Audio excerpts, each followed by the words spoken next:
हमारे साथ कॉइनस्विच के को-फाउंडर और सीईओ आशीष सिंघल जुड़ चुके हैं। आशीष का बहुत बहुत स्वागत। इस टीडीएस वाले मुद्दे पर आएंगे, लेकिन सबसे पहले जो ओवरऑल इंटरनेशनल मार्केट में हो रहा है, बहुत सारे प्रोटोकॉल्स बंद हो रहे हैं, कई ऐसे लेंडिंग प्लेटफॉर्म्स हैं जिन्होंने अपने हाथ खड़े कर दिए हैं, ट्रांजैक्शन सारे होल्ड पर लगा दिए हैं। तो इतनी बुरी खबरें आ रही हैं, ये आखिरकार हो क्या रहा है इन एक्सचेंजेस के साथ जो बंद होती जा रही हैं? तो आपको ये समझना है कि हर एक मार्केट में बहुत सारे बिजनेस मॉडल होते हैं और बिजनेस मॉडल का right execution is what makes and breaks a company. तो एक कंपनी अच्छी होती है जब वो अच्छी तरह किसी बिजनेस मॉडल को अडॉप्ट करती है, और एक कंपनी बंद हो जाती है अगर वो बिजनेस मॉडल को सही से एग्जीक्यूट नहीं कर पाती, एक्सेसिव रिस्क लेती है। उसी तरह क्रिप्टो मार्केट में भी आप यही देख रहे हैं, बिकॉज क्रिप्टो में मार्केट इज डाउन। ये सारी रियलिटीज बाहर आ रही हैं कि कौन सी एक्सचेंज अच्छा बिजनेस मॉडल एग्जीक्यूट कर रही थी, कौन सी एक्सचेंजेस अच्छा बिजनेस मॉडल नहीं एग्जीक्यूट कर रही थी। आपने देखा होगा इन द रीसेंट पास्ट की काफी एक्सचेंजेस बंद भी हो गए हैं क्योंकि उन्होंने एक्सेसिव रिस्क ले लिया अपनी बुक्स पे, बीट लेंडिंग, बीट स्टेकिंग, ऐसे प्रोडक्ट्स लॉन्च करके जिसकी वजह से उनके बिजनेस मॉडल्स इस डाउन साइकिल को सर्वाइव नहीं कर पाए। But there are good companies like CoinSwitch as well, जिन्होंने राइट बिजनेस मॉडल को एग्जीक्यूट करा है। उन्होंने मेक श्योर करा है कि users are protected at any given point in time and can survive this winter and come out even stronger. Model की बात की और आपने कहा कि वो जो बिजनेस मॉडल है इन कंपनीज का वो थोड़ा सा फ्लॉड है, लेकिन आपका बिजनेस मॉडल फिर कैसे अलग है, और आप अगर उसके बारे में थोड़ी डिटेल दे पाए। हमारा बिजनेस मॉडल बहुत ही सिंपल है।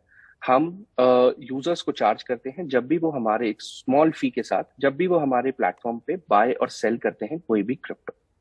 अब ये क्रिप्टो यूजर को ही बिलोंग करता है, वो कभी भी इसको सेल करके अपने बैंक अकाउंट में आईएनआर निकाल सकता है।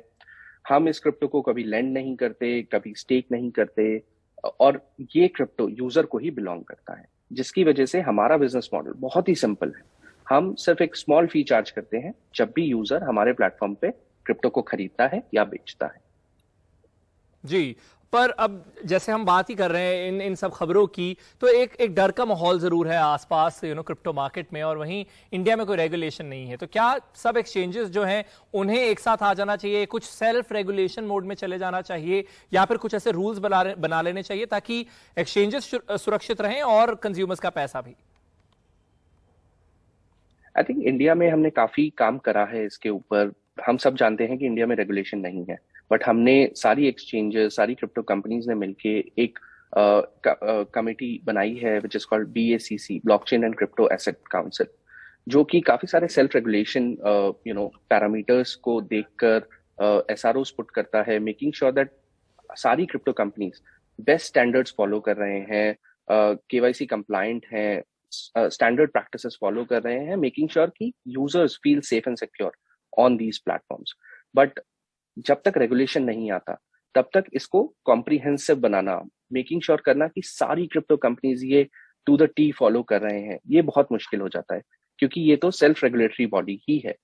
बट जब रेगुलेशन आएगा तो then it becomes the rule of the land and then everyone has to follow it. तो चाहे हम अपनी तरफ से बेस्ट कोशिश कर रहे हैं यूजर्स को KYC कंप्लायंट प्लेटफॉर्म प्रोवाइड करने की, सारी बेस्ट प्रैक्टिसेस फॉलो करने की, विच इज जो फाइनेंशियल इंडिया में इंस्टीट्यूशंस फॉलो करते हैं, हमारी प्रैक्टिसेस उनके जितनी स्ट्रांग है। बट जब तक रेगुलेशन नहीं आता, इसमें जो भी कंपनीज इन्हें नहीं फॉलो कर रही हैं उनके लिए इंसेंटिवाइजेशन क्रिएट नहीं होगा। तो हमें वेट करना है रेगुलेशन का, बट जब तक रेगुलेशन नहीं आता हम BACC के through will continue to work and build stronger and stronger practices at the crypto companies in India. आखिर में आशीष, जो इन्वेस्टर्स इस वक्त थोड़े डरे हुए हैं या जो इस टेक्नोलॉजी में बिलीव करते हैं, उन्हें आप क्या मैसेज देना चाहेंगे? आई थिंक मैसेज बिल्कुल सिंपल होगा। ये जो आप डाउन टर्न देख रहे हैं ये सिर्फ क्रिप्टो मार्केट में नहीं है, ये आप कोई भी मार्केट देखेंगे उसमें है, और इसका reason is macro economics factors. Inflation high है, वॉर चल रही है यूरोप में, और फेड ने रेट इंक्रीज करा है जिसकी वजह से लिक्विडिटी मार्केट से जा रही है। तो ये सिर्फ क्रिप्टो मार्केट नहीं है, ये अक्रॉस मार्केट्स आप एक डाउन टर्न देख रहे हैं, करेक्शंस देख रहे हैं। एंड इन करेक्शंस का सबसे अच्छी बात ये होती है कि good projects and good companies always succeed, always come out even stronger.